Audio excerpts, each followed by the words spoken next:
Welcome to the 293rd episode of the Videogames podcast, where we talk about any game at all, including new stuff, old stuff, and anything in between. If we are playing it, we'll be talking about it. Today we are recording on July 17th, 2022. My name is Brad Galloway. I am the editor of GameCritics.com, and 50% of this here show. With me is the man who doesn't have a title because I didn't prep anything, Carlos Rodella! Hey, it's just me. It's just Carlos. Not just Carlos. It is Carlos. It not is. Just Carlos. I mean, not like you're like not a big deal. You are a big deal. So it's Carlos, not just Carlos. We're both a big deal. Hello. Hey. I mean, we have a podcast for years. That's kind of a big deal. Literally. It's kind of funny to say that, but literal years, yes. Literally years. Oh, how you doing, sir? I'm okay. I've been better, I've been better, to be honest. But the show must go on, even if... what's it called? What's the postman say? The postman office rings twice. No. No. Through rain and sleet and dark of night and dogs and heat and whatever the postman and physical ailments should be added to that for the podcast world. The mail always I ruined that phrase, but the mail always gets delivered. Bottom line, and also does video games. So. Yeah, I think it's like nor something. Yeah. Anyways, all the ailments and things in the world and issues and stuff, the podcast must go on. It is going on. And man, I'm excited as hell to talk about our final game this episode. I am excited to hear about it. Now, folks, if you're listening to this, you're probably wondering what took us so goddamn long. So apologies in advance. We are releasing this episode later than usual. Not by a ton, maybe like 24, maybe 48 hours later than usual because we are currently under embargo for the final game of the show, which I will not reveal right now. But we figured we were either going to hold off on it until next week or talk about it this week and just release the pod a little bit later, and we voted for that. So apologies if we kept you waiting. If this is like your regular listen on a particular day, you had to jog with some other podcast, or you had to go to work without our voices in your ear, I apologize, but I think it'll be worth it. So yeah, I'm sorry. Part of that's my fault because I was like, I have to talk about this. So let's go. Sometimes that makes the best podcast. So I'm very excited to hear about it. We will get to this mystery game that is on the tip of Carlos's lips.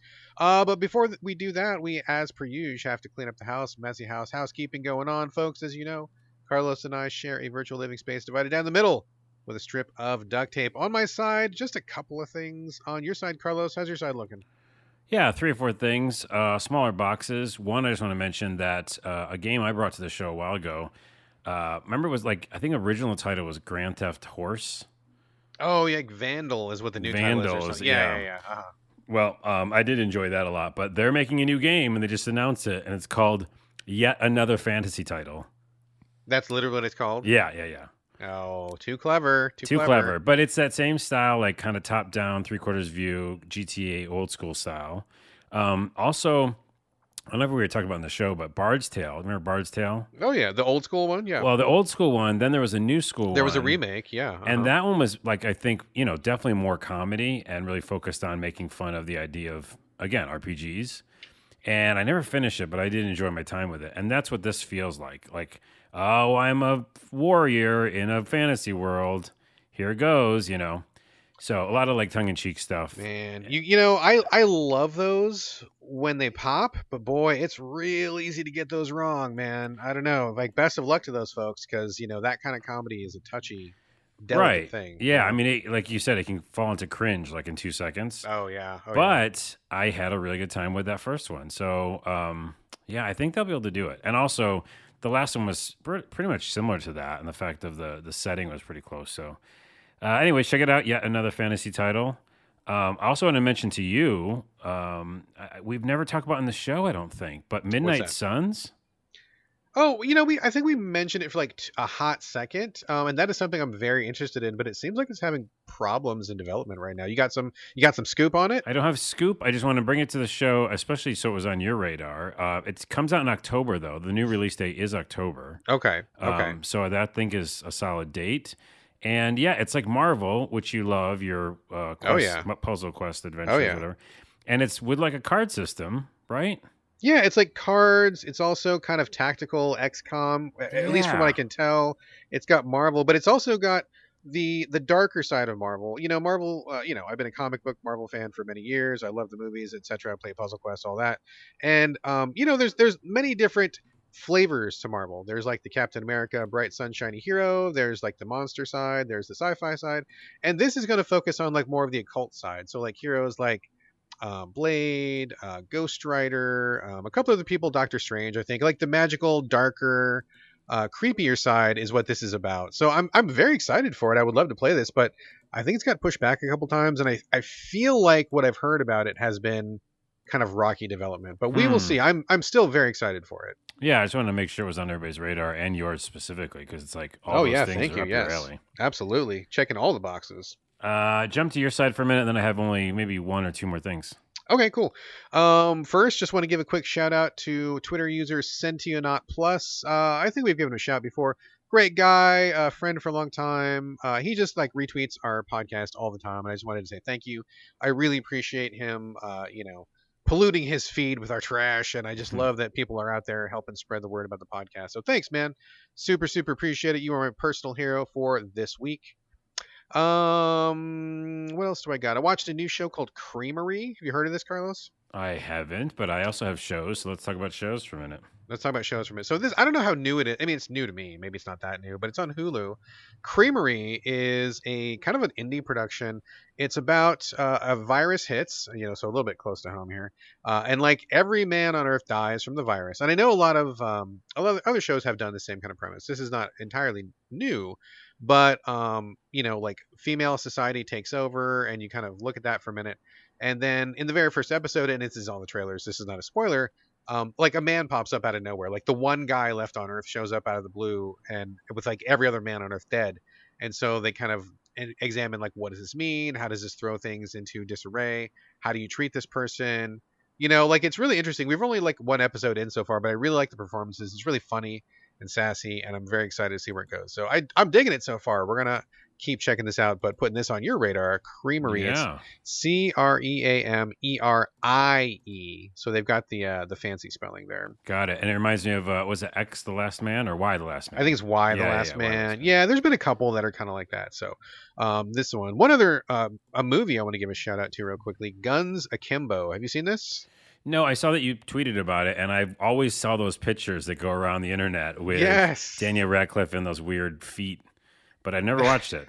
That was exactly why we watched it. So if you're on Twitter, if you're on the internet, you've probably seen the meme going around. It's been around for a while, of Daniel Radcliffe, formerly known as Harry Potter, but all grown up now.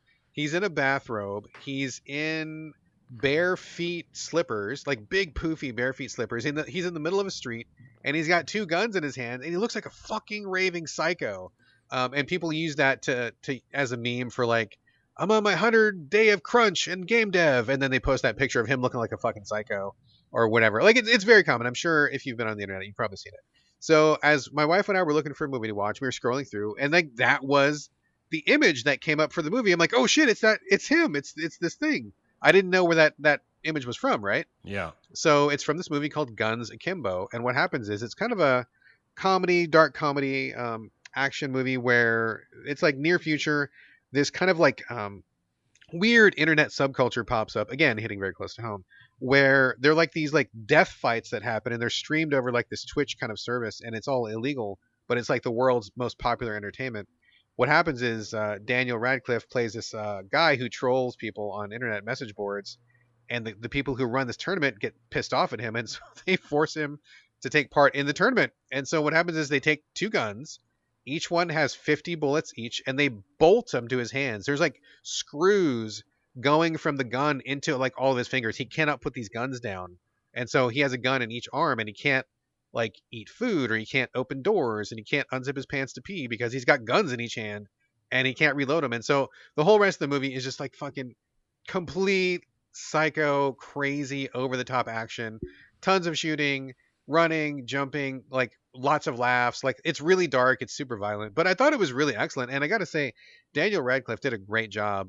We all know him as Harry Potter, I'm sure, but since Harry Potter, man, he's been doing some great things. He's been choosing some really good roles. He's been really breaking out of the boy wizard shell, and I really love what he's doing. I mean, he's quickly becoming one of my favorite actors. Dude, he's been doing it for a while too. I mean, I don't Oh know if yeah, you ever yeah. saw Swiss Army Man back in the No, day. that's next on my list, dude. Oh, Swiss there Army you Man is go. coming Yeah. up, and their horns. Somebody Yep. recommended to me was really good. So I think the wife and I are going to start a Daniel Radcliffe movie marathon this week because I've just been everything I've seen him in. I've seen him in a couple TV shows, and like every time he shows up, I'm like Harry Potter, and then I'm like, no, you're Daniel Radcliffe because you're doing a great job, and I really respect what you're doing. So I'm all aboard the Radcliffe train, man. He's really doing some great stuff. And Guns Akimbo was fucking bananas. It was a super good time. I thought it was a really fun movie. If you want like super gory, over the top, like action, really violent action. Yeah, But it was great. It was great stuff. and that's probably one of his only I don't know, maybe I'm wrong here, but like straight action movies, which I haven't seen yet. So because thank you Oh for man, reminding me. it's good. You got to watch it. It's real good. But like I've been following him after like for a while. I haven't thought of him as Harry Potter because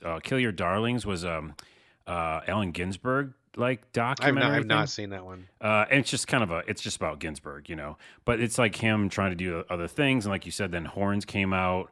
I'm just looking at his IMDb and I'm remembering, of course, Miracle Workers, Miracle Workers is fucking amazing. which is yes. amazing. All of them, the whole anthology series. And then just now he just got announced that he's finishing up the Weird Al Yankovic story. I know. Isn't that bananas, dude? I Yeah. saw that and I flipped. It was crazy. So, So yeah. the Radcliffe Train. Maybe that's the name of the podcast. We're on the Radcliffe train. We're Yeah. on the Radcliffe train. Good job, Daniel. I wanted to give him a shout out on Twitter or something, but apparently he stays off of all social media as far as I can tell. So It's better probably that a way. wise choice. Yeah, better probably that a way. wise choice. That's basically all I have. What do you got left over on your side there, Two man? more show things real quick. One, I was telling you that I went back to the Umbrella Academy. I just Yeah. finished it this weekend. Series what? 4? 3? Season 3. 3. It is really fucking good. Like I cannot stress how if you start it season 3, let's say, and you're like kind of, when you go through series, if it's in multiple seasons, you get kind of tired, Oh sure. right? Oh, sure. Of the characters or something. I was in the beginning as well, and I was like, oh, I don't want to hear these guys bickering, blah blah. But then it just gets so smart and weird and different and sci-fi. And there's very few good sci-fi series out there, fantasy sci-fi. And it's just so cool, like time manipulation, reality distortion stuff. Very cool. And a very satisfying ending that leads to another season, So Is there a season 4 yet or not yet? No, there isn't. This is Okay, this is the most recent thing. yeah, Okay. yeah.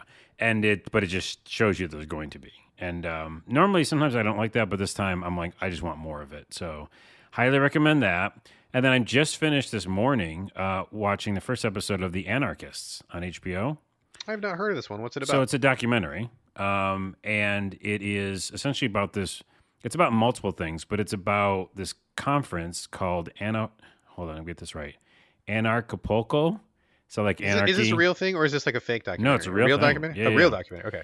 In Acapulco, there was this like anarchy convention, but anarchy doesn't mean specifically everybody just goes into the streets and does whatever they want.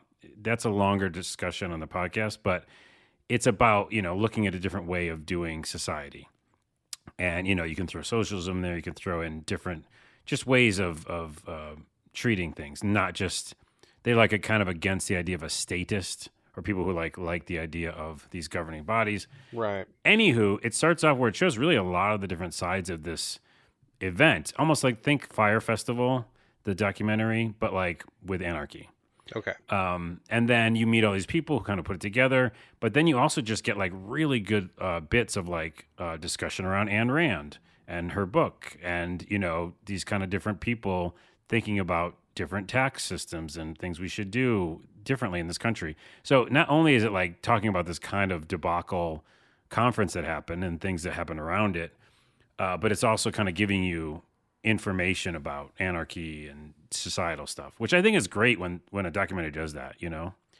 It's not just about the event. Yeah, we need. I mean, I love that too. I love getting all sides of it and seeing different aspects to what's being covered, which is great. I mean, I love that. I'll have to check this out. I haven't heard of it, but I mean, I'm all for it, man. I don't know all the ins and outs of this, but I know what we got right now is not working. So hopefully we can find some other solution, some other way of doing things, because this shit is broke, and I I know. don't know that it's gonna be fixed. Why? That's why I was afraid that, like, kind of from the trailer and the picture and the thumbnail, you're like, oh no, is this just a fire festival? Is this just gonna, put a smudge on the idea of anarchy and different systems? I hope it doesn't, because I'm only watched one episode of it. But it'd be great if it did, like, fully, the whole series fully, played both sides of it. But Anywho, all right. I think it's done super well though. So everybody check it out. Excellent. And then the last thing I'm going to say in this segment is, and it's just a statement. It's who cares what the fuck Joe Rogan thinks. Period. Let's end this. Yeah, dude, Let's end it. Well, we can't. I got one more thing. In fact, it's your thing. Yeah, I mean, yes, agreed. 10,000 times over. Fuck Joe Rogan, all the ways. 6 ways from Sunday, and then one more on top of that. No, okay. So we're moving off from that. You told me to remind you to talk about that we are in an RPG this week. You said, Brad, remind me, and I said, okay, I'm reminding you. Oh shit. What was I thinking that week? I don't know, man. You just told me. You're like, man, remind me next week. We're all in an RPG and people are monsters. Tell me, and I'll talk about it. Oh, like, people are monsters. And I wrote it down, so I'm reminding you. Do you not remember? I do. I remember what predicated that. I had a bad experience on a bus, which I don't know if I want to talk about. But yeah, I think that we essentially are like, it's like we have to battle every day. I think that's what the idea was. Like when you're in an RPG, you have to like try to level up and you have to try to, just survive essentially, right? And like you're fighting monsters and stuff like that. I just feel like on a daily basis, it doesn't like let up, like life just goes like, all right, we're going to throw these things at you. Like this is the campaign today, right? That is true. You never get to pause. Yeah. No, you never get to pause. And it's like for me recently, like physical, ailments, and then just life stuff and money stuff. Money stuff's essentially like RPG stuff, right? You're like, you don't have enough gold. You can never quit the grind. You have to get more gold. And then when you get enough gold, like a monster steals half of it. Yeah. And that monster might be, unless you cheat. Like the rich people got like exploits, right? Where they just they do like the money cheat. Yeah, they got glitches galore. So those people are just like, whatever, got infinite money because I got like this little hack. But the regular folks, you got to grind. That I had another further thought on it. It's escaped me, but that is essentially what I was thinking. Yeah. Okay. There we go. There's your thought of the day, folks. There it is. All right, moving on. Let's get into the main portion of the show. We've got a lot of games to cover here. One that I wasn't expecting to bring to the show, and I bet you were probably not expecting to bring either, just popped up on Game Pass. It's Solasta, Crown of the Magister. I saw it pop up on Game Pass, which is great. Xbox Game Pass, best place to play games. I wasn't planning to play it, but I just had a wild hair last night, and I'm like, you know what? I'm just going to fire this up just to see. And I was kind of pleasantly surprised. I didn't put too much time into it because I was actually pretty sleepy at the time. But if a game appeals to me even when I'm sleepy, then I know it's pretty good. But you put some time into it also, Carlos. You want to lead off on this segment here? Yeah, because I picked it up and played it, and I'd forgotten about it. I actually played it, and I could have talked about it last episode, because this has been on Game Pass for a while. Has it? I thought it just hit Game Pass. No, lots of times they reorganize, like, what's on the top page or whatever, This was either buried or something. I don't know. I found it a while ago. Okay. A while being maybe 2 weeks or week and a half. Like an eternity, basically. Yeah, for our podcast, yeah, so I found it, and it's straight up like a Baldur's Gate, kind of a pen and paper, but top-down isometric view RPG. Very, very, very focused on it being like the tabletop game with dice rolls that you can actually see the dice rolls, real initiative rolls, everything you could think of. But it's just like, instead of like little, what are they called? Miniatures. It's a straight up looks like Baldur's Gate. Like animated characters. Yeah, Divinity Original Sin, right? Mm-hmm, yeah. But you are doing that thing where you select where you want to go, which is kind of old school PC kind of style. But it works great with a controller. And yeah, I just kind of was looking for another RPG like I always am. And the only thing that stopped me in the beginning was it makes you make the characters. You don't have to. There's some pre-assigned characters. There's pre-assigned characters, but it's an RPG and you're going to be in this thing for 20, 30 hours. Like, I generally want to make a character. The big thing I hate in RPGs, even though I did this when I grew up on the PC, is when you have to make more than one. Because I'm a nerd. I want to get everybody's backstory and really figure this out. And I could do that with one person, but doing 4, I got tired and I did 3.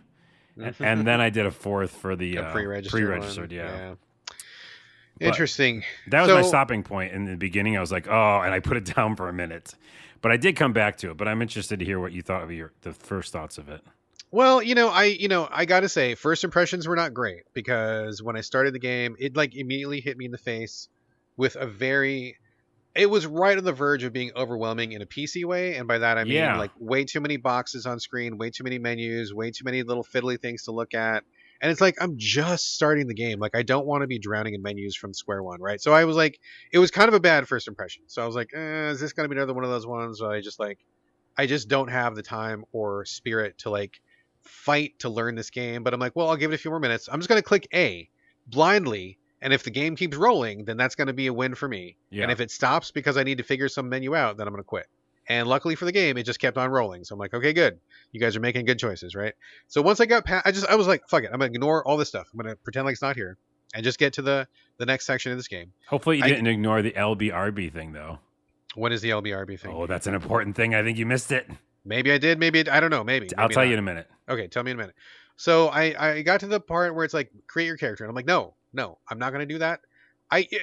Tangent. I fucking hate any RPG, and there's a lot of them. Almost every RPG makes you create a character and choose skills before you've even played the fucking game, before you even know what you want to do. I think Fallout is like one of the only ones where it's like, make a character, and after an hour, do you still like this character? Do you want to change things? I appreciate that, because how the fuck are you supposed to know what skills you want to have, like what character you want to play, before you've even played the fucking game? It makes no sense. Well, so I was like, what? Sorry, go ahead. Lockpicking is the only thing you always need no matter what game. Right. Lockpicking is the only thing. Other than that, like, you don't know. Like, in some games, magic is really great. In some games, magic is not so great. And I know you've always, like, you're Mr. Melee, so maybe it's not such a big deal for you. But, like, you know, sometimes I go back and forth. And sometimes I'm like, is dialogue really important in this game? Or is it not so important? Right. Is charm important? I don't know. Is it? Well, you got to play for a little bit before you figure it out. I understand that, but I would just, like, defend this style of game and the fact that if it's trying to be like a D&D campaign, it's like, which character do you want to role play, right? And then in those games, you don't know what the Dungeon Master is going to give you. You just have to be like, I'm going to be this. I'm going to be a cleric all the way through. So I think that's what they're going for. That's all. I mean, and true, and many games do this. Like, I don't want to single out Solasta. I mean, a million games do this, but Yeah. it's like, for example, like I can remember playing an RPG where I'm like, okay, I'm going to totally be like the talky guy. I'm going to be super charming, and I'm going to do like persuasion skills. And then you can play for like 9 hours and never have a persuasion choice come up. Oh fuck, I should have been like a swords person instead. Like, you never know like what the quality of a game is going to be until you put some time in. So I was like, fuck it, I'm not going to make any character right now. I'm just going to roll the pre-made characters. And if I like this game, then I will go back and make some. But first, I want to get a flavor. I'm not going to waste my time, 2 hours in the fucking character creator before I even know if I like the game. So I just picked 4 of the pre-mades. I'm like, let's just see what this is all about. And it's interesting because the very first part of the game is 4 characters in a tavern, and each one is talking about how they got to the tavern, and each one of their stories is a tutorial. So I thought that was pretty cute and clever. I appreciate that very much. Got through the tutorial, and like I said, I was kind of tired. So I got to the end of the tutorial, and I'm like, okay, this all seems like a green light so far. I dig it. I need to sleep, but I will come back when I am more awake. But so far, I like what I see. Now, Carlos, I think you probably played maybe a little bit further than me, or about the same. Yeah, about the same. I agree with you. I think that's a really smart way to do the tutorial. It's like, I have a story, but let me go tell you what I did, and then there you are in the scenario to do this story. It helps you remember the whole thing much more. It makes more sense because it's contextualized, right? Yeah, and that's also because I don't know if the stories are different because based on the character classes, or if they just give it one of them was I need to be sneaky, but I'm guessing they just picked that for just did 4 templates or something, but. Because I had a rogue, I had a magician or something, wizard, and I had a fighter, which is of course me, melee, and then I had one other person I can't remember, cleric maybe, and yeah, you just did all their stories. They're really good. I think it was just done really well. Like you said, you could hit the A button if you're on a controller and a console or whatever, not used to PC stuff, and it didn't care. It let you just go. Yes, which is great. Yes. But the LBRB thing is super important. Which so what? Maybe I did. What is it? So when you hit this is on Xbox Scroll. If you hit LB and RB at the same time, it shows you all the interactable objects. Yeah. I did. Yes. Yeah, because if you don't have that, you're like, what am I doing? Yeah, I love how intuitive the movement was. If you just pick an area, if he or she can jump or climb, they just do. And also they said it's based on your stats. So if you have better stats, you can jump further. Really smart. It just really implements all the D&D stuff well into this kind of an action game. And then the turn-based combat was really good and felt good. Had a little bit too many options. It started going to that PC world of a little bit. Yeah. Whoa, I could do this. I could also shove the monster. Why would I want to shove it? And then it was a little confusing there, but I got through it. And then, like I said, I got to the main town to start the missions. But kind of what you said. I did do 3 characters without knowing, and took the 4th pre-register one. But I'm now going to go back Yeah. and like Yeah. really like painstakingly go through and create 4 characters because I like it enough. Like it's Same. doing all the things that it should do, and even those little dice rolls really feel good. You know what I mean? When you do success, like all the little sounds, the presentation was shockingly good. And I did not expect to like this, but I'm like, okay, I'm going back and making 4 characters. I'm right with you, dude. I thought this was going to be another one of those crappy PC ports that seem to be popping up lately, where you can tell they just didn't think about it and they just stuck it on Xbox for whatever reason. And despite that initial distaste at how many boxes were on screen, like it was very easy to ignore those. And once I got to playing the game, just like you said, I'm like, oh, this actually feels pretty good to play. Like I get it, it's intuitive, it makes sense. Like the sneaking around was good, the movement was good. The map is actually fucking awesome, which I give kudos to the map. I don't know if you looked at the map or not. The map is really good. It's a 3D representation of the exact level that you're in. And in fact, it may even be the same wireframe model, just with like some textures stripped out of it. Oh, weird. Like, I don't think I ever hit the map button. Oh, dude, hit the map button. You're going to be like, oh, shit, this is a great map because it shows you all the rooms. It shows you everywhere you can go. And it shows you all the stuff that you missed. So you can be like, oh, that happened to me the very first time I used the map. There was a treasure chest I didn't see. I saw it on the map because it was highlighted. I'm like, oh, I'm going to go back there and get that. Oh. Thank you for showing that map. That was amazing. And that's what a map is for. So good. I mean, everything about it kind of pops, dude. So I'm definitely going to go back today. Going to make my own team. I'm going to put some time to this. This feels like it's pretty cool. We're both going back. Solasta, Crown of the Magister on Xbox Game Pass. Best place to play games. Yeah, maybe. All right. Let me talk for a little bit about Monster Hunter Rise Sunbreak. This came out I kind of lose track of time. I'm in the time vortex right now. 2 weeks ago? 1 week ago? 9 years ago? No one knows. Like, no one knows. But it is the big expansion for Monster Hunter Rise, which I loved. I loved when it came out last year. I put like 160 hours into Rise. I had a great time with it, played with the wife, did everything in the game, and I thought it was just really great time. A really, really good iteration of Monster Hunter. Very possibly my favorite Monster Hunter. I'm not sure that it is, but it's definitely like, out of all the Monster Hunters, and there's many, it's definitely like in top 3 for sure. It may be my favorite. So Rise is great. And just as a quick recap for people who have not played Rise, if you've been thinking about Monster Hunter, there is a single player campaign that you can get through on your own. You don't need a team if you want to go through the single player stuff. It's faster, it's more streamlined, it's fat free, it moves, just the pace of it's really good. I mean, it's still Monster Hunter, like no doubt. Like you're still building armor, you're still killing monsters, you're crafting, you're harvesting stuff. Like it's still Monster Hunter, no problem at all, still there. But faster. There's so many quality of life things that they put into Rise that just make the whole thing less of a drag, less tedious, less time consuming. So I mean, kudos to Capcom for that. And like I said, it came out last year, and it's been all this time. So now is the big update, and of course, they've been doing a million little updates along the way. They take good care of Monster Hunter, but this is the big one. With this new expansion, it's $40. It's not free, so it's $40. It's a pretty big. It's pretty hefty. Yeah, it's $40. That's a lot of money. Yeah, it's almost as much as it cost the first time out.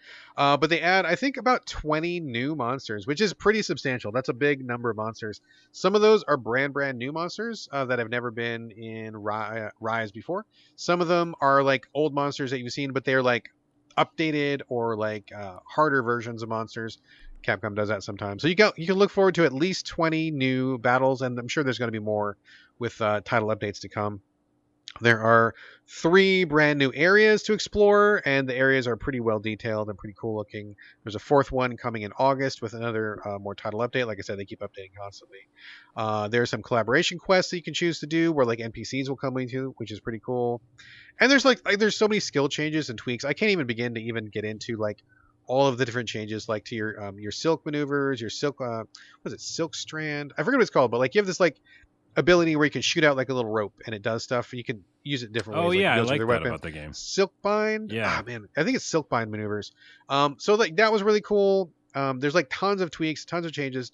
Like it's just like it reinvigorates the whole thing. And if you want some more Monster Hunter, and maybe you do because it's been like a year, I mean, I think it's great to get back into. I will say though, for me personally, I am struggling a little bit because when I played this when it dropped, I got into it. Like I said, I played 160 hours, made all the armor, did all the stuff, killed all the monsters, beat the game, and fought the last boss like a million times, made the armor, etc., etc., etc. But I haven't touched it in a year, and I will say that coming back to something as deep and as rich and as nuanced as Monster Hunter after not touching it for a year is kind of wrecking my brain a little bit. I was like, okay, wait, which button does what? Mm. And wait a minute, I'm using this sword, and then this sword is different from the one I was just using, and which one deflects? I can't remember. And I gotta say, when I jumped in, I got my ass fucking handed to me Nice. by the very first monster because I just forgot the buttons, right? I just couldn't remember what I was doing. So there is definitely a bit of a learning curve, and I think it kind of goes without saying that this is content for people who are very familiar with Monster Hunter. Like if you're just getting into Monster Hunter for the very first time, I would say just get the core Rise stuff and just play that because it's got the whole tutorial. They work you in with the low level quests and stuff. Like don't jump into Sunbreak right off the bat. I'm not even sure if you even can. But yeah, if you haven't touched it in a while, maybe give yourself some time to reacclimate yourself because I felt like my hands did not do anything that my brain wanted them to do, and it was probably the hardest I've been spanked in Monster Hunter in quite some time. But I do appreciate all the new content, and I am looking forward to going through it with the wife. We're going to probably team back up again and take these dudes apart at some point, but maybe not today. I need some more practice. Maybe not today. Not today. And you live today to battle again tomorrow or something. I don't know. Something like that. But I'm going to use this as a real quick jumping off point for a mini tangent because I think I'll always have to talk about Diablo Immortal every episode. But seriously, this is important. So like I've been playing that on the phone sometimes when I'm on the bus. And again, that seamless kind of transition of leveling up on the bus while I'm, grinding and then coming home and my progress is there. That's awesome. Yeah. But it's always the better experience, in my opinion, especially now they've even tweaked it more with the controller at home on the PC. I don't know why people don't think that that's the best version, but it is. And I would challenge or fight anybody that says different. But to that point, I was, messing around on the bus with my phone. It's never, I don't think, a good experience. It's like, okay, but there's no tactile feedback, and I can't deal with that, Mm-hmm. I get home, I plug in my controller. Right before this podcast, I got stuck playing it. We had to start a little bit later because of it. And the things that I was doing on the controller, yes, if I don't play this for like a few months or something, I don't know how I'll do it again. But I'm hitting LB, then I know that only goes for a little while on cooldown. I hit X, then I hit A or B, and then I follow up with a right B, and then I move, and I get away from the enemy, and I hit LB again. But I'm doing that in seconds, Right, your fingers are flying. Yeah, but they're kind of they're not just mashing. They're literally timing. In my head's going okay, you got that muscle memory going on. Yeah, the muscle your memory hands know what they're doing. For 4 buttons or 5 buttons. And it's just crazy. And then I go, okay, now I could probably hit X and get my power up, and then I could do my whirlwind. Oh yeah, I'm hitting triggers too to do my whirlwind. It feels like I'm in the Matrix. And this morning I was just taking out bosses, going I was just yelling at the screen fuck you or something to them because I was like, you can't beat me. I am the Matrix with this controller. And I bring it up because A, I wanted to just say that story. And then B, yeah, the minute I leave that, coming back to that, that's a Matrix controller move, and the Monster Hunter is very similar. I mean, that 100%, dude. And that is really my problem with DLC that comes too late in the game, where you just lose the timing, or you forget your tricks. You forget what you're doing. I mean, Monster Hunter, perfect example. When I was playing this, me and the wife killed every monster in the game, no problem, multiple times, nothing could stand up to us. And yesterday, I mean, the first fucking stupid crab in the game kicked my ass and I died. And I'm like, fuck, I can't remember. Same thing with Neo and Neo 2. I love Neo 2. I mean, those games are really difficult, but I think they're really well put together. Loved playing them. And unfortunately, the DLC came out too late, right? The DLC came out 6 months after I had finished. And jumping back in, I was like, oh God, what? I don't remember how to use the sword. I don't remember how to dodge. And I couldn't get into it. I think timing is everything, where it's if you're going to be a difficult game, I either kind of want to do it all at once, wait for the whole DLC package to come out and then play the Game of the Year edition so I can just go through all at once and not lose the muscle memory, or I end up just doing the main game and I never play the DLC because it's just it's too inconvenient to come back, and it just feels unnatural to come back for me. Yeah. All right. Anyway, Sunbreak is out. It's great if you want to play more Monster Hunter. It's a huge chunk of Monster Hunter. I think it's probably well worth the $40. So heads up on that. Carlos, another surprise game. Wasn't expecting to talk about this, but you brought it to the show, and I'm happy to chip in on this. Power Washer Simulator, again on Game Pass, best place to play games. Yeah, maybe. Uh, asterisk. I'm gonna Yeah, put maybe. asterisk maybe every time. What did you? What made you grab Power Washer Simulator? What? Tell us the story of how you got to It's this. very easy, and again, somebody I mention on the show all the time. I should probably tag him at some point, but Skill Up on YouTube, one of my favorite channels. I watch his This Week in Games every week. Highly recommend it. Just put it on; it's so good, and he just does all the work, and his editor's really great, getting all the clips. Anyways, he just sometimes would do a deep dive on games, and he had Power Wash Simulator on his list, and he goes, "I know. Don't turn off this video. Give me a chance to explain." And what he's explained already in his video, I'll try to paraphrase essentially. But he just made it sound like it was a really fun Zen-like meditative experience to do while you're chilling.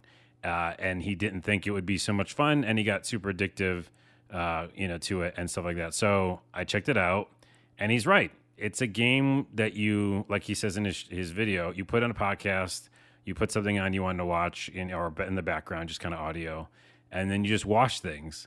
But what the game is first person, move around. You can do things like jump and crouch, all the things you would do in a first person game. But you got the washer, and basically you're just cleaning things. But it does everything smartly. So like, there's a lot of simulator games that are confusing, almost like we were saying earlier, like so many menus and buttons.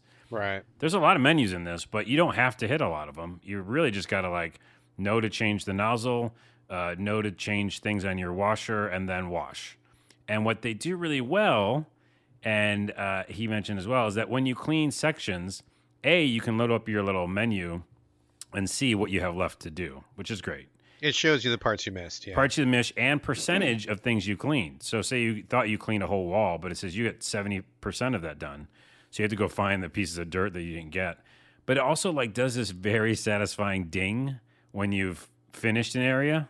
Yeah. And kind of like does a shine on it, and you go, "Oh, I got it," And so those those responses, like the sound, the graphics, it just makes you feel like you're accomplishing things all the time. And the movement's a little clunky when you're moving around in the world, I think, but in general, you're just chilling. Like the first one was wash off your van, because that's your van that you're going to take around town. And this is the career, by the way. There's other sections, but yeah, there's actually a career mode. Yes. Yeah, so I'm in the career, and you wash up the van, and then once you get the van going, you go to like do jobs around the place, and you get money for it.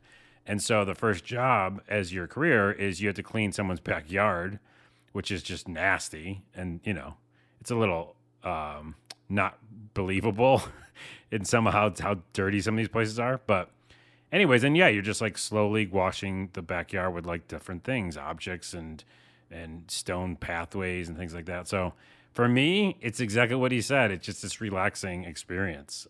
What do you think? Yeah, I mean, I definitely can see. I mean, it's funny because again, my first impression was, okay, there's too many buttons and stuff. Like it was like you have this like radial menu with nozzles, and then it's like 3 different body positions to be in, and I'm like, okay, what? Like what?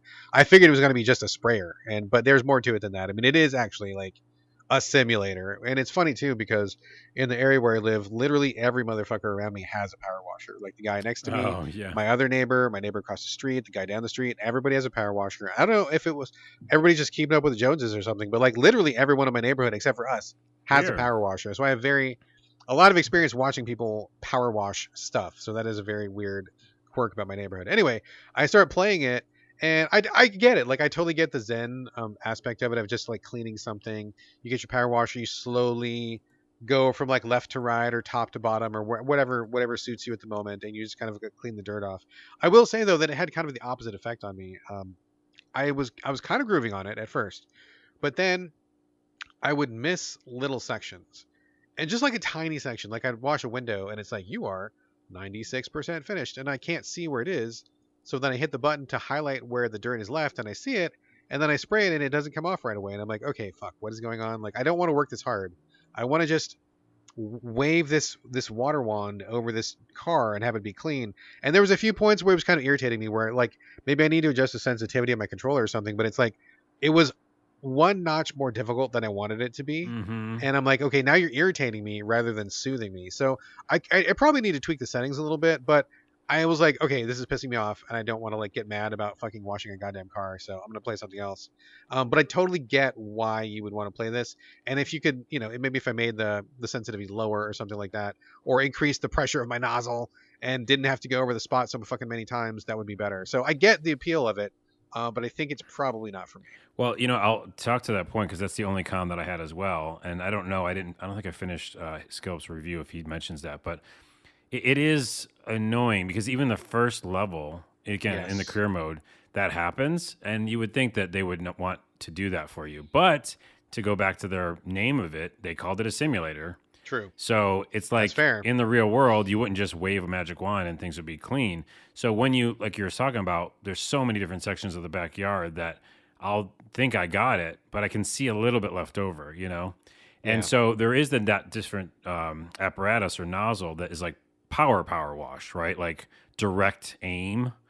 And that's like does stronger cleaning. Right. The wider the spray, the weaker the scrub or whatever. Yeah. So you got to kind of go back and forth. So that's how I, took care of those problems. But that made it feel like a little bit more work than I wanted. Even things like there was a tricycle or some bike or something, and I had to like get underneath it to clean it. So I had to like right click and get on my belly. You have to get prone like you're in Metal Gear Solid. Yeah, Metal Gear Solid, and then washing.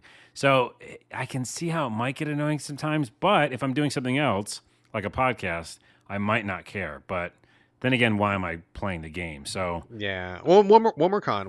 Yeah. So as you're doing the very first level, I just got to the first level. I didn't get much further than that. You're in a garage, and in the garage is stuff. Like you can pick up things. Yeah. There's the car in the middle of the garage, but there's also like racks of, I don't know, tools on the wall. There's a lawnmower or something, and in the back of the garage there's a table, like a work table. And there's like a gnome on it, and I'm like, oh cool, I'm gonna blast this motherfucker. You cannot blast the gnome with your spray, and I'm like, what is the point of putting a fucking garden gnome in here if I can't shoot the fuck out of him with my spray? That's exactly what I want to do, and you can't. And it kind of pissed me off a little bit because I'm like, I wanted to, not that you needed to have like goofy physics nonsense going on, like you don't need to ragdoll everything through the level, but like I wanted just to spray that gnome so bad, and you can't do it, and I found that very frustrating. Yeah, like deeply in my soul, that was kind of frustrating that he couldn't blast that guy. And I'm like, okay, maybe we're not talking the same language here. PowerWash Simulator. Maybe this is too much of a sim.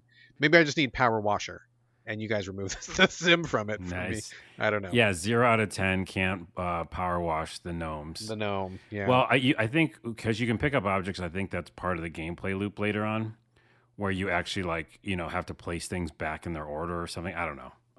Maybe, but. Anyways, I think for just a general kind of relaxing thing, it's still good. I'm not as in love with it as I thought I might be, but it's enjoyable. Check it out on Game Pass for free. I mean, you don't really lose anything. So, download it, give it a whirl, see if it clicks. If not, delete. Yeah. So what? All right. Let me talk for a minute about Growbot on the Switch. This is a 2D hand-drawn, very artistic-looking, point-and-click, I don't know, sci-fi cozy adventure, I guess. You play a robot, and you are it's not a real robot. I mean, it is a robot, but it's kind of like it all kind of relates back to the art. And I will say the art for this game is pretty fantastic. It looks like a very warm children's book illustrations kind of a thing, like like it's all very soft edges and everything is really cute. Like your robot has a big bulbous head and it's very adorable, and everything, it just looks very like, the bed in the robot's room, and he has a room and he has a bed. You want to lay on it because it looks really comfortable, and like he goes into the next hallway and you want to just hang out there because it looks very neat. So the art is off the chain on this one. Like the art is really, really good in Growbot, which is cool. And once you get past the cuteness of the art, which is pretty significant, underneath it, I will say it is kind of a horrible point and click. I had a very miserable time with it. It's that kind of point and click that just for me is kind of like the antithesis of what I enjoy in a game, where there was very little direction about what you're supposed to do. Like they want you just to kind of like explore and point and click and check things out. And to me, it just feels like, no, I want more direction than that. I want to know what I'm supposed to be doing. I got confused right off the bat. Like, clicking on things and you pick up a couple things. Some things are permanent things that you pick up. Some things are consumable things that you pick up. And you just got to figure out what's what. You can move the character around, but you're also moving a cursor around, and I felt like that was kind of unnecessary. I kind of would like it to be either one or the other, and not both. Like, should I? Because at one point I moved my character over to a thing to look at it, and nothing happened, so I thought it was background. But then when I moved the cursor over it, I could interact with it. So it's like, okay, that's like, why am I moving the character if the cursor is going to be the main point of interaction? Maybe there is something with the character later. I don't know. But it just kind of seemed like kind of clunky a little bit. And I just wasn't getting into it. It's one of those games where they want you to explore and to try things and to just kind of immerse yourself in the experience, which is fine if you are cut that way. I'm not really cut that way, especially with a 2D point and click. I don't want to click on everything. I don't want to pixel hunt. I don't want to just kind of wander around. I got to the end of the areas that were available, and I really didn't have a clear idea of what I was supposed to do. And so that to me was kind of a bummer, because it's like, it's really cute and I love the art and I wanted to kind of just check it out. Good vibe as far as the visuals go, but like, within the first 15, 20 minutes, I had no direction about what I'm supposed to do. And I just got tired of clicking on things and nothing was working. And my frustration factor got really high really quickly. And so I just noped out of it. But, if you're more of a traditional point and click person, if you like those indie games that really want you to think and explore and to try things out, maybe give it a go. Just for me personally, this is not a good fit for my personality, and this is not the kind of game that I enjoy. So it's unfortunate because I love the art, but nothing about the gameplay was clicking. Interesting. Oh, clinking, pun intended. Go. So I played this a while ago, before it came to the Switch. Really? Yeah, Okay. yeah. And I think I probably brought it to the show because we don't remember all the games we talked God, about. maybe I should look back in our archive. I'm pretty sure we did. Actually saw it at an indie game festival in Seattle. I remember this the first time I saw it. But I think what it is I like the verticality of it. Like when you get to high, like pieces of plants and stuff, right?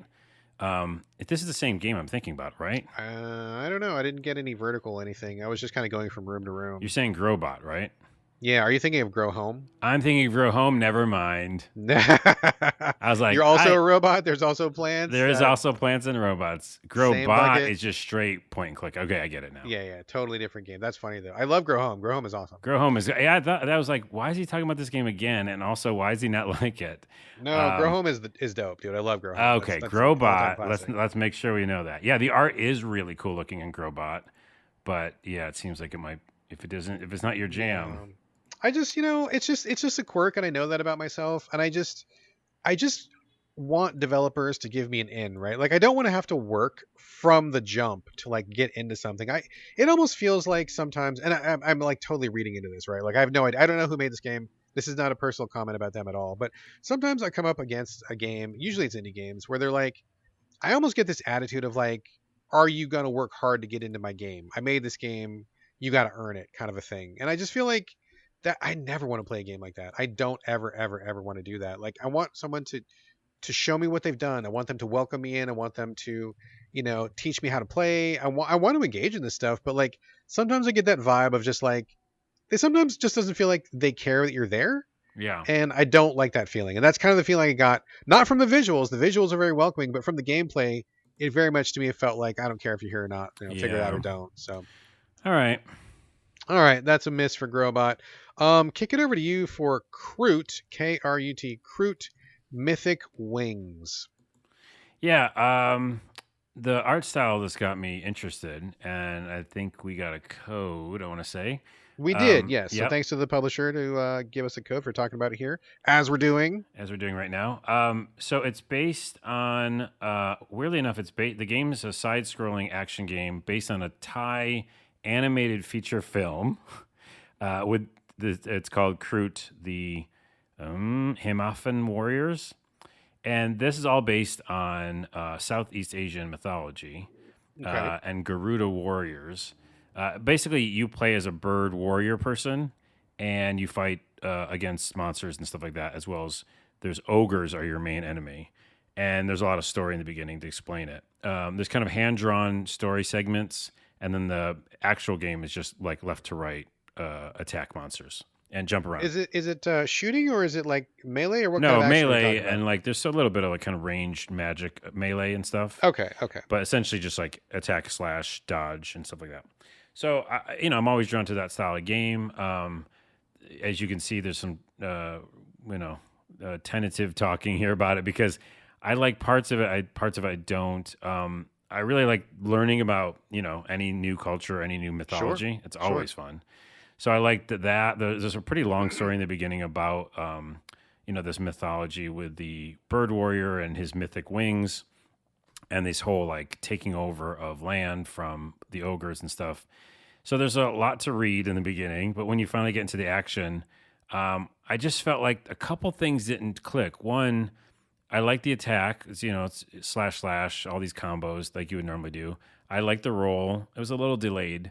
And then there's air attack as well. So you can jump up in the air and do like attacks in the air.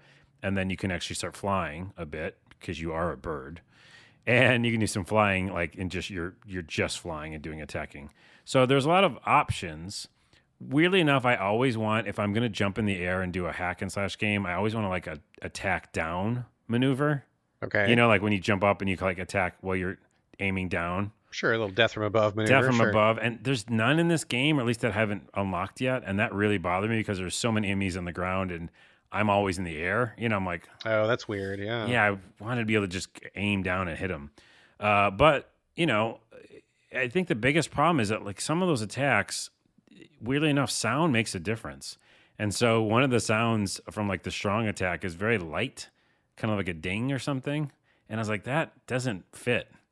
Something they could patch, by the way, because it's a strong attack. So more of a wallop sound. You want more impact from it. Yeah. You want more of a feel like you're doing something. It just felt like, and maybe it was I was fighting crabs, and maybe I was hitting their shell. I shouldn't give it, maybe like I'm gonna try some other monsters as well. But I feel like it was doing it all the time. Anywho, yeah, it's okay. It's not like my favorite thing in the world. I like the art quite a bit, and I wasn't like failing, so it wasn't like hard to fight. I wasn't fighting the controls at all, but it was just interesting and okay. But I don't have like huge praise for it. Yeah. And, but I like learning about stuff. Also, there was like a story mode. So I switched it down so you could just kind of like go through and learn some of this, stuff that might be cool to learn. So we don't often talk about like these pantheons of characters, and we don't learn a lot about different myth systems from other countries. So I think that's a draw. I mean, I've seen Garuda before. I mean, that's a pretty common character or theme in many different cultures in Asia. I mean, I've seen them in many different ways. But in this game, like, did they give you like historical bits, or was it just like a regular story mode but with like a southeastern Asian flavor, or was it more of like a historical angle to it? No. Just kind of like it's a fantastical story based on this mythology. Fighting back and taking your land back. Essentially, Gotcha. There's an overarching theme, which again is based on some of these myths and stuff. But yeah, you're just going to kick butt, really, and fight monsters along the way. But by the way, there is quite a huge chunks of story sections. So, and when I say that, you can hear it in my voice. It's almost a little too long sometimes. There's a lot of clicking through. But again, if you want to learn about some stuff, and especially this mythology, it's cool. I just wish they would change some of the sound effects. Weirdly enough, that's a small thing, but it's important. Also, I wanted a dive attack. I can't believe there wasn't one.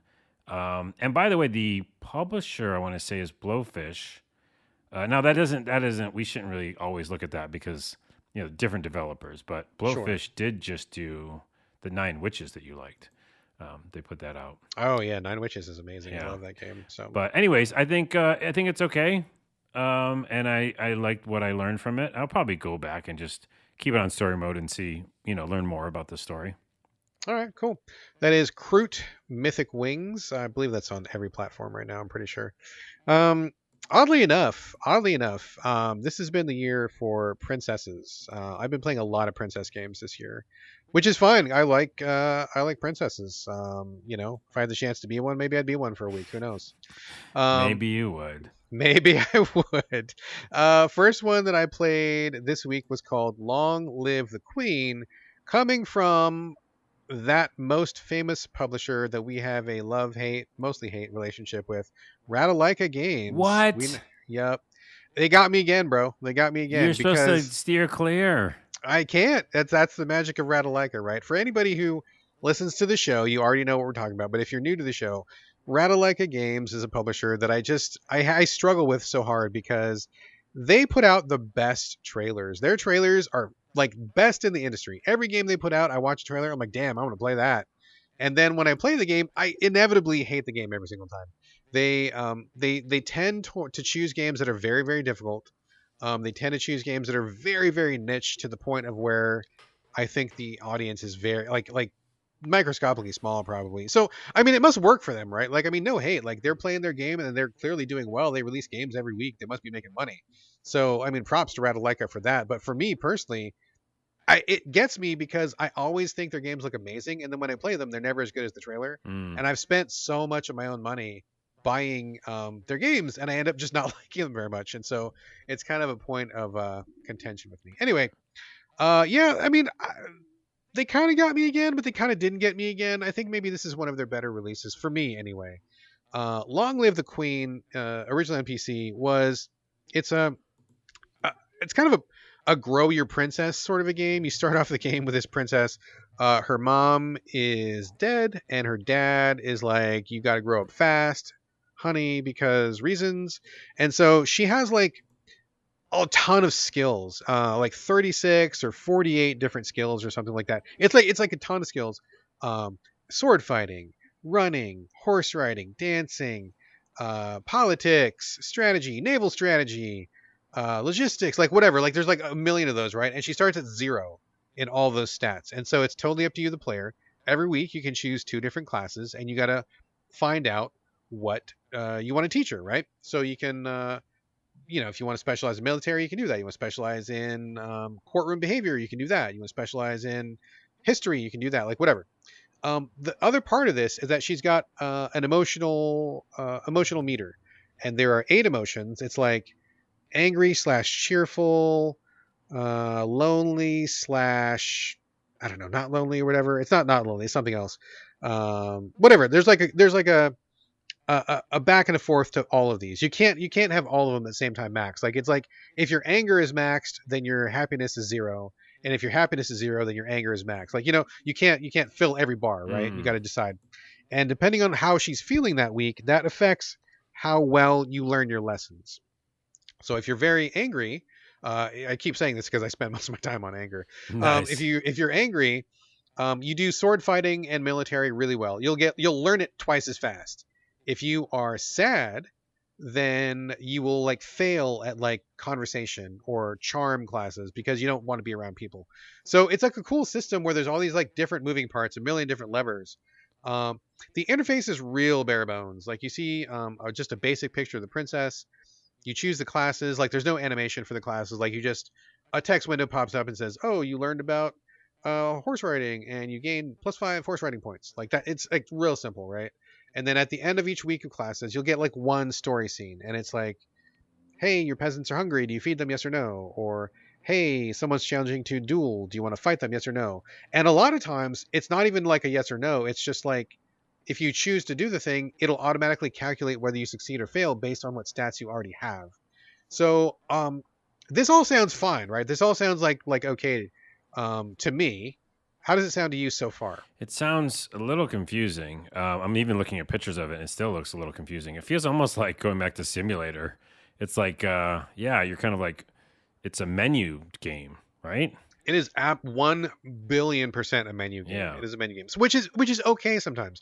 Like I don't mind those as long as there's some other hooks. And I thought with it being a princess thing, with there being some story bits, kind of like that, it would fine. So this is all fine. I'm even fine with like the really low end presentation, like barely any pictures, barely any animations or anything. I mean that was still okay. The problem with this game, excuse me, is that it's just like it's series of like 1,000 gotchas in a row, and you don't know what's coming up. So for example, there's nothing saying, "Hey, in 2 weeks we're gonna have a battle. Would you like to prepare?" It's just like you're just going about your business, and then all of a sudden, oh, a battle is happening literally right now. At any point before this, did you get ready for battle? Yes or no? And it's very possible that with like 36 or 48 skills to choose from, that you didn't spend any time on battle, Mm. Or for example, I got to one point in the game where I had maxed out my sword fighting skill, but I didn't max out my physical skill. So I was like expert sword fighter, but I was too weak, and I didn't realize that you needed both of those. I just assumed that sword fighting skill maxed meant that you would be able to effectively wield your sword, because like how else would that work? But like, and it's like, oh yeah, you tried to fight your sword, but you were too tired to lift your sword, so bye, you're dead. And I'm like, okay, that is not how I thought that was going to work. But there's like a lot of those things where it just pops up, they surprise you, and then it's up to you whether or not you randomly had studied that thing, and if you did you study it enough? And most of my challenges failed, failed.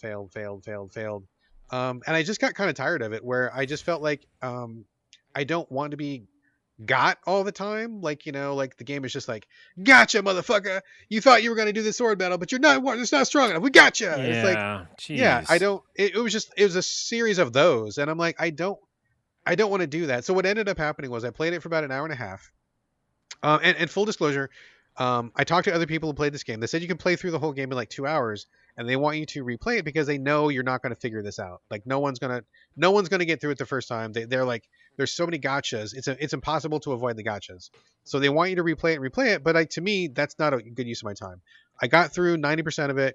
The last save that I got to, I was not able to change my stats enough to get past the challenge that I was at, and I died. And I'm like, I don't want to start from the beginning. I don't want to do this over.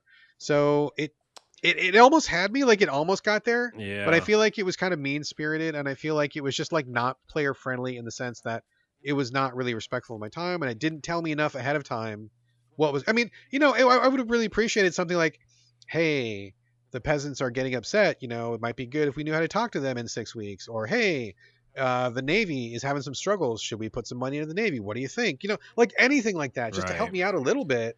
And it's nothing. Like they give you literally nothing, and it's just, you're just like, you know, it's like when you close, like when people on TV, when they don't know how to choose something, they close their eyes and throw a dart at a dartboard. I felt like that's what I was doing when I was choosing my skills. I'm like, I had literally nothing to go on. Yeah. How am I supposed to choose anything out of so many skills? So it's like it's almost a good game if you like menu games, but it's just like a little bit too aggro towards the player. I just didn't appreciate that much. Dude, and when we all have, like, we always talk about this in the show, like 1 or 2 minutes a day, right, to do anything. If that. Yeah, to just have to go through a game just to learn about it and then go back and play it again. I'm not into any of those.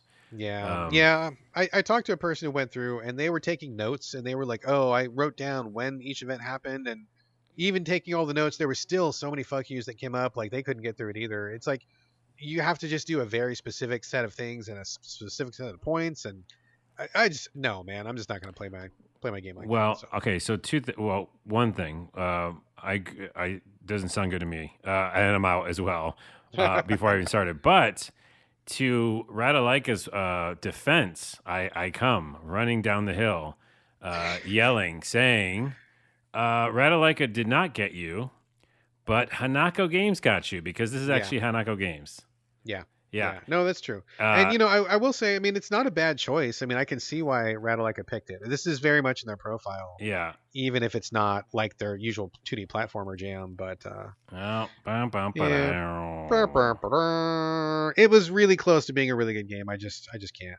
So, I said there was 2 Princess games, and there was a second one released at basically the exact same time. So I don't know if people were coordinating this behind the scenes. It's called Ambition, a Minuet in Power. This one came out, I think, last year on PC. And in fact, we did review it at Game Critics. The name escapes me. One of our guys wrote about it, and I remember it being pretty favorable. So I checked it out on Switch. This one, I think, is much more interesting and much more satisfying. In this particular game, you play a lady who gets married to, I don't know, like a baron or something, duke or something like that. She's from the Parisian countryside in the 18th century. So you're like the big hoop skirt dresses and the powdered wigs and all that stuff. Marie Antoinette kind of vibe going on. And she is supposed to join him in Paris, where he's got like an estate and whatever. So she gets to Paris, and dude has disappeared. And we don't know, is he dead? Is he missing? Is he hiding? What's going on? She is left to her own devices to figure out what is up. And from that point on, you like start playing the game. This is also a menu game, but it's also like a visual novel as well. It's like half menu game, half visual novel. And I feel like this one works a lot better than Long Live the Queen does, because there's a lot of story, and I feel like the story is really well written. I was really interested to see how the this lady interacts with people.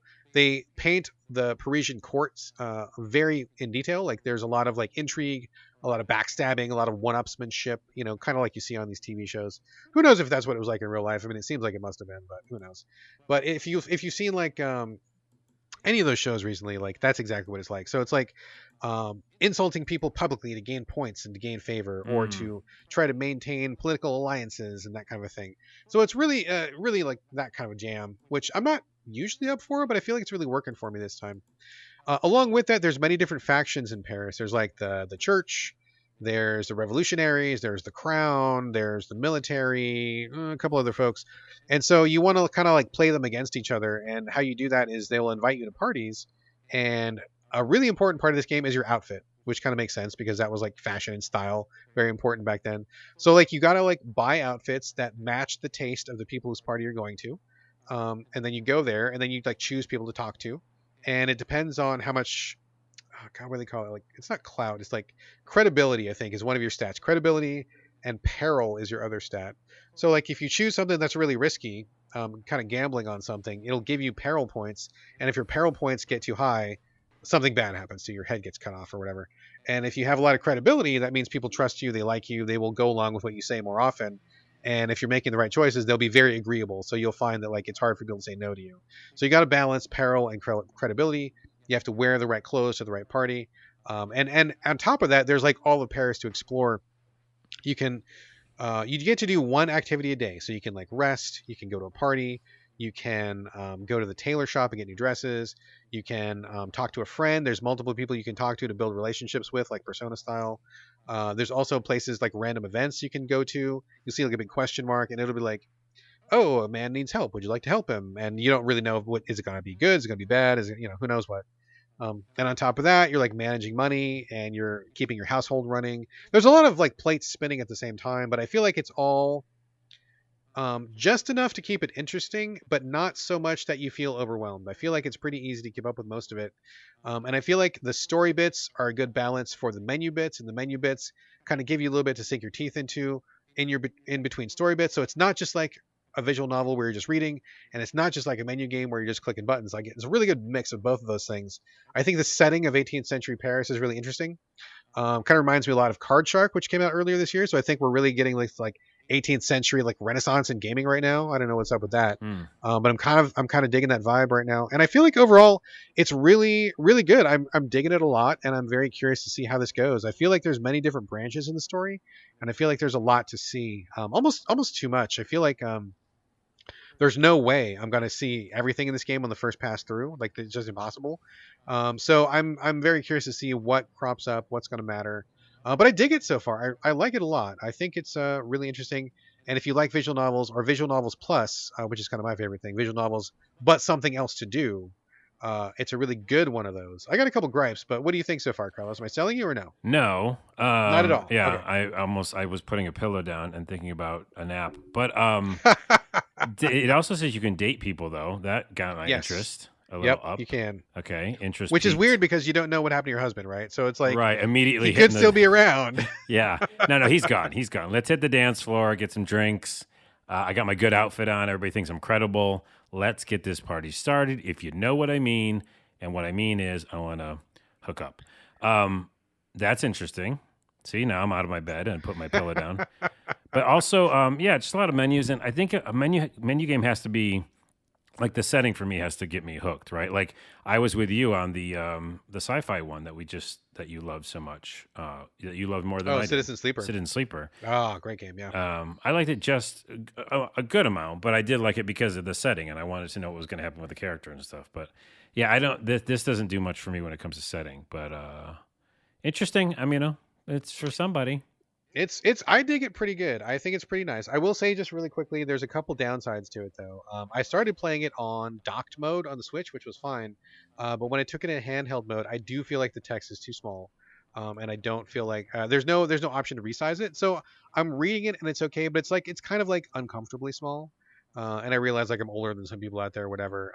But I think that in a game like this, which is really text heavy, and on the Switch, which has a very small screen, you should be able to upsize the text. That's a problem. Yeah. I will say there's also some UI issues which I feel like need to be solved.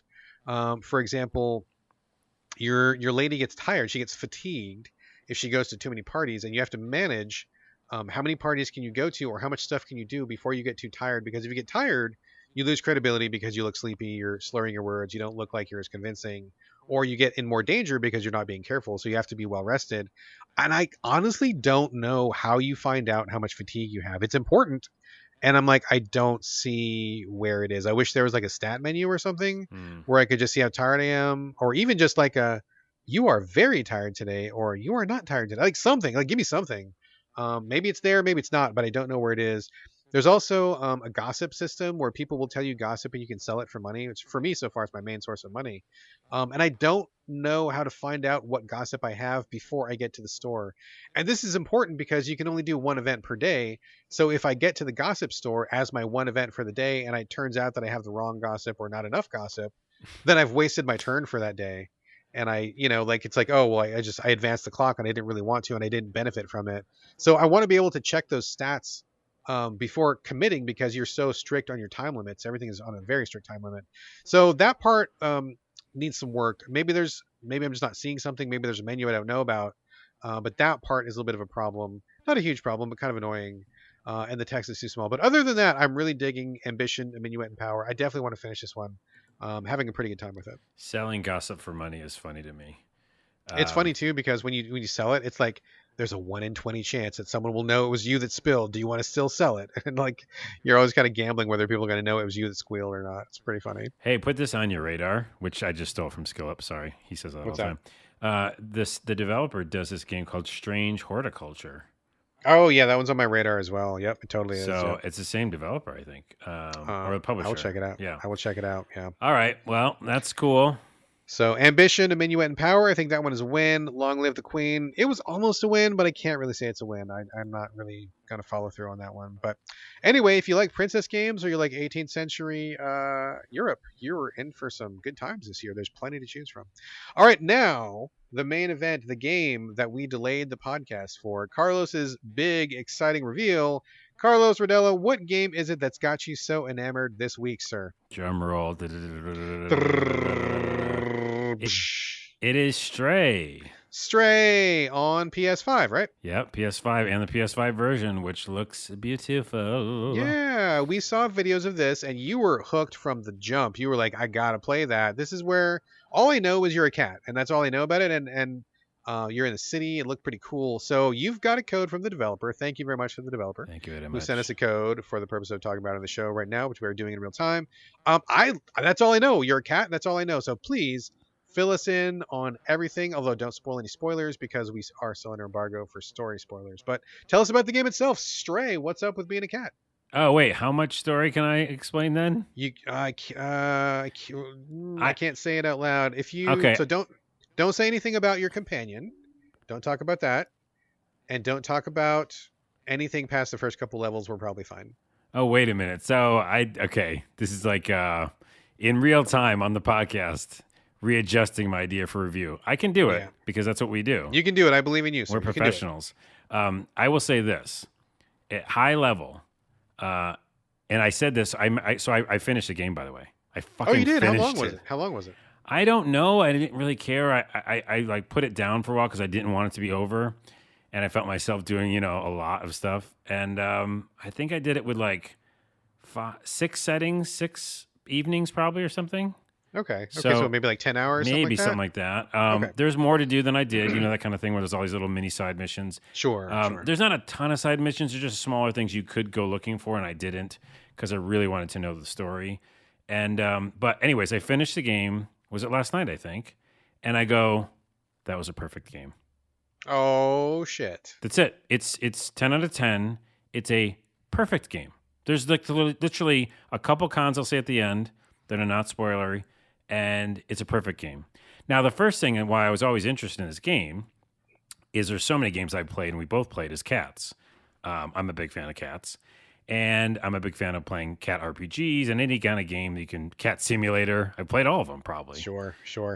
But this one is the most realistic depiction of a cat, period. Now, that might just sound like, haha, that's interesting. But no, it's really difficult to do. Even to the fact of, like, if the cat's just standing there, you can see it like breathing, little cat breaths. Or if it decides to curl up next to something, it does it in a very cat way. Everything is cat. It's like a perfect cat simulator when it comes to the body of the cat. Also, it feels so intuitive to walk around and move as a cat. It's crazy. The game starts, which I can talk about, and you're with a bunch of other cats, and it's before you get separated from them, and the actual story starts. But it starts in the most perfect way. Like you're under like this bridge area, and there's like raining out, and it's very relaxing because you're instantly just relaxed. I feel like, and you're moving a cat around, and you're like you can hit triangle to play with the other cats, and you just like go up to them and do different things, and then you can take a nap, and you just like take a nap by the rain. And I was like, if it was just this, it'd be fine. You know, You're still in. I'm still in. But of course, what happens is, you get separated from your cat friends, and it shows you kind of like mini tutorial how to jump around to things and stuff like that in the environment. And then you enter the city, which is the main game, which I don't even have to talk about much because it's a cyberpunk style futuristic city. Yeah. And we saw that in the trailer. We saw that in the trailer, and there's, mainly like a lot of robots there, which is also in the trailers. And, the ideas that come from why you're there and what you have to go through are just awesome. But without spoiling that, it's really about just this beautiful, intuitive experience of being a cat. And even down to the fact of like anywhere you aim, your your vision, you'll see like a little X if you can jump to it. And it's weird because, cats can jump unnaturally high or something, right? They can go really far. Further than you would think. Yeah. Further when you think. You're like, I can't get up to there. But a cat can, and so the cat will like look up and then you'll be able to get to these crazy places. So a lot of verticality, right? Going up buildings and stuff like that. But even things like, of course, the first thing you do is you run up to a table and you hit something off of it as a cat because it's funny. Okay, I'm out. Oh, I shouldn't have told you that one. I hate it when cats do that. Oh, you're out because you're mad at the cats. Yeah, yes. Just a side note. We've had cats before, and I gotta say, it is so enraging to me when a cat like knocks something off or like, knocks something off a shelf or shoves something over. I can't deal with it, and we don't have cats anymore. So right, it is my out point. Okay, I get it, but it's not about that. The game's not about that. Okay. But it is also again this really just cool like. There's a lot of little physics in the world, so you can like move around objects and hit things and things will fall off. I have a little series of video collection I will be showing once this podcast is up on Twitter, and I just captured all these moments that felt really good.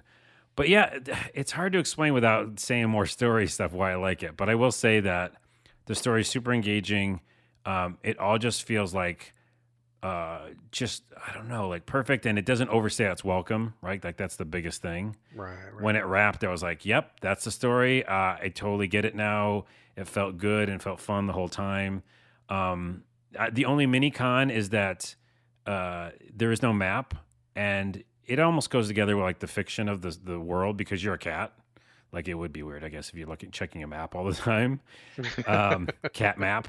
Cat map. And so I got lost a couple of times, but the environments that you're in, there's many different ones. They're not too huge, so you don't, you can just backtrack. And then there's also like points where they don't tell you specifically what to do, so you have to figure things out sometimes. But other than that, there's a couple of points that I was stuck at. But graphically, it is stunning. Like, yeah, just on par with anything else I think is like an impressive PS5 showcase because the coloring so different, varied levels. You're in some dank sewer. It's dark. It's beautiful and dark at the same time, grotesque, and the fidelity's there. Everything is just awesome. Bright colors and then oranges and yeah, everything just feels great. The cities feel alive, and now I'm like again stuck because I can't talk more about the story. Well, let me ask you a question because I know we've kind of hamstrung you. I know that you did. I'm hamstrung. I know. I'm sorry. We're still under embargo. That was part of the we have to agree to certain things before we can get a code, and that was one of them. Is we can't talk about very specific things in the story. And I know that it probably makes it very difficult to talk about what makes this game good. But as someone who doesn't know a lot about this game, let me just ask you a couple questions then. So, without spoiling anything, it seems to me like, if I understand you correctly, so you're just playing a cat. And you're just like wandering around a city doing stuff. I mean, is there can you describe without spoilers, like any kind of like mission structure, or like what are you? I mean, what are you doing besides walking around as a cat? I mean, and jumping on stuff. What else are you doing? Yeah, that's important. I can talk about some of the mechanics, I'm sure. That's fine. Yeah, Yeah. mechanics are okay. So at some point you know, and this was in the trailer too. That's what was interesting to me is that you gain abilities. So, you know, you're basically in what's the word I can think of? Interacting with the environment in different ways. So it's not just you just jumping on things and hitting things. Although that's always funny to me. There's one story part, which I'm not talking about the story, but you have to like knock off this panel and get at these wires. It's a very cat thing to do, you know. Again, Oh, sure. annoying cat thing, but I'm the cat this time. So it's not annoying because it's you're cathartic. The one doing Yeah. it. Yeah. So I'm like biting up all these wires because I have to, you know. And there's actually like L trigger thing to scratch. And by the way, you can do that almost anywhere, like on couches and stuff. And I like totally did it. And I was like, this is what I thought my cat was an asshole for, but now I'm doing it. It's funny. Yeah, there's a lot of cat things you could do with the environment. What? I'm just thinking, like, I wonder if your cat thinks it's funny. Like, you know, like they must think it's funny because they do it all the time. Oh, they think it's I'm hilarious. Just like, they put you inside the cat's brain of like, oh, this is hilarious. I'm gonna knock this guy's drink over. They're really I'm gonna doing scratch that. the fuck out of No, the sofa. there's like, a lot of that in this game, you know. Yeah. Even like some cathartic stuff, like there's just like a rug. There's like different rugs, and they can just like you scratch it just because you want to, or like there's a tree and you can scratch the tree, and there's haptic feedback, so it feels good to do it. But to the point, it is really kind of story driven. There are more things you can interact with the environment that really are about like gameplay stuff. So it's not just running around as a cat. Like you have like things you do in the environment that are. Can you give us like a basic like overview? Like I'm still kind of struggling to feel like to kind of place this in my brain. Like what? Give us like a rundown of like one of the early missions. Like what is a typical mission Well, for this I game? can't if I can't talk about the companion. No, you can't talk about it. Okay, well I will say this: you can like there are like enemies, kind of. There's like monsters that live in this world. Not big monsters or anything, but they're just kind of annoying things like rodents. Okay. And so they are around definitely the very beginning of the game. And, essentially you're just running from them, those kind of running missions for a while. And that happens in games where you can't fight yet. But later on, you can fight a bit. So let's just say the cat can fight back. Okay. And so that's a really cool mechanic, which I can't talk about. But it's. I mean, is there like actual like combat sections where you're like scratching rats and stuff? I can't talk about it. Now, I am hamstrung, motherfucker. I am hamstrung. But I will say this. There's definitely like combat, and it's kind of throughout the game. It's just like kind of when it makes sense. And that's really what I want to stress here is that everything works in context of the story. So as you're going from place to place and meeting different robots and different story bits are being revealed, you feel like the mechanics match it. Here's a good example. This is nothing that's spoilery. You're in a club one time, and you like have to like get to a certain area of the club, like the VIP section. But you're a cat, and you could jump different places, but you still can't get to this one room. What you have to do is, do things with levers, jumping on levers to make automated things go up and down. Get someone to run at you and yell at you or something, and you get up into the rafters, and then it's kind of platformy, right? And you're hitting different buttons to get on different platforms to get to that section. So that just happens in that environment in this club. But I don't think I ever did that again, like that specific style of puzzle solving. So there's puzzle solving. Do you feel like the variety is pretty good? Like you're always doing something new? Yeah. I mean, it's attached to the idea of running and jumping on things for sure. But they all feel like it makes sense in the environment. And also, again, back to story stuff I can't talk about. There are things where you're collecting things for people, and, by doing that, you're getting new stuff. I can't say shit about this game, but it is fucking great. And it is a perfect game, I believe, 100%. And I think there's anything wrong with it. I think all the mechanics work. And the only thing, I wrote down two cons. One was no map. One was the map. The other one was the end of the game. I wanted to keep playing because I just love and adore these controls. Mm-hmm. And it's over. You can't go back and mess around. No. And I'm not going to do that bullshit. Like it's, one playthrough for me is canon. So I'm not going to go through and like, I'll unlock the little things I didn't unlock. No. It's a beautiful, beautiful ending that I will talk about someday on this podcast. But that's it. Credits roll and you can't go back. So I was like, I want to just be in a free environment and run around as this cat, but I can't. Well, it's unfortunate that we're cutting this so close to the embargo. This is a really good intro. If you want, we can probably. I mean, I bet when a week goes by, we'll be fine to talk about whatever. We just can't talk about it like initially. So let's just play it safe for now. And if you want to bring it back to the show next week and talk about, maybe like a brief end of the show spoiler section or something, I will probably do my best to play this game this coming week. So, maybe I'll want to talk about it. Maybe we can kind of tag team and revisit it with less restrictions on the spoilers. I mean, I feel like there are very big chunks of this game that you're not talking about, which you can't talk about, to be fair. Yeah. So maybe we should come back on this in a week and we can, pull the curtain back and talk more about the things you're not mentioning. That sounds perfect, because until then, I will be like frustrated. I'll just be sitting here in my room, rocking back and forth. I need to talk about Stray. Yes, I think that's a good idea. And I think that's still a good synopsis of what the game is. And it's a huge thumbs up, right? I mean, I called it, it's a perfect game. I don't say that ever. Yeah, you don't say that often at all. It really is. I feel like you won't like it as much. Again, you're already kind of like biased. You don't like cats. That's a thing. That's true. I got to get past my cat dislike. But it would be interesting. You come back. We'll come back next week. We'll talk about it. Spoilery. I won't spoil like the ending for you if you don't want. But all right, well, cool. Let me. I mean, if it's only like 8 or 10 hours, I mean, if I click with it, I could probably try to find the time this week. We'll see. I mean, that's. I don't know if it's possible. I'm pretty busy, but we'll do what I can. I will definitely start it this week, and let's come back to it next week. And I'm sure by that time, we will be more free to talk about the other aspects of the game that you haven't mentioned so far. Okay. And we'll circle back. All right. I love it. All right, folks, that is going to do it. We're going to end on a high note there and call this a show. As always, we want to get your questions and comments. Hit us up, SoVideoGamesPodcast@gmail.com. We're also on Twitter @SoVideoGames. Hit us up individually as well. Carlos, where are we directing your traffic this week? Just go back to TikTok, if you will, please. Carlos Rodella, @Carlos Rodella, RODELA. Thank you very much. All right. As for me, same as always, Twitter and Instagram. It's my name, BRADGALLAWAY. All A's, no O's. You hit me on Twitter, you're going to get game talk and politics. You hit me on Instagram, you're going to get action figures. So choose your flavor and act accordingly. And that's going to do it this week for episode 293. Thanks again for joining us here on the So Video Games podcast, folks. And we'll see you next week. But in the meantime, this is bye from Brad. And Bonzer from Carlos. I just like the B words. I just picked one. What? Bonzer? That's not even a word. It is. It's B. I said B word, and it said, I just picked a random one. It said Bonzer. Bonzer is first rate or excellent. Bonzer. In the UK or something? I don't, just that says adjective, Bonzer. I've never heard that word in my life. Now we're going to take this apart for a minute. Hold on. Is this the Carlos Dictionary? Just Google. It's Google Dictionary. It must be in English. That sounds like a UK. Hold on, wait. To be fair, I was using Microsoft Bing. Let me try. No, that's fucked up. Maybe try it on Google. Okay, Bonzer. Oh, it's Australian.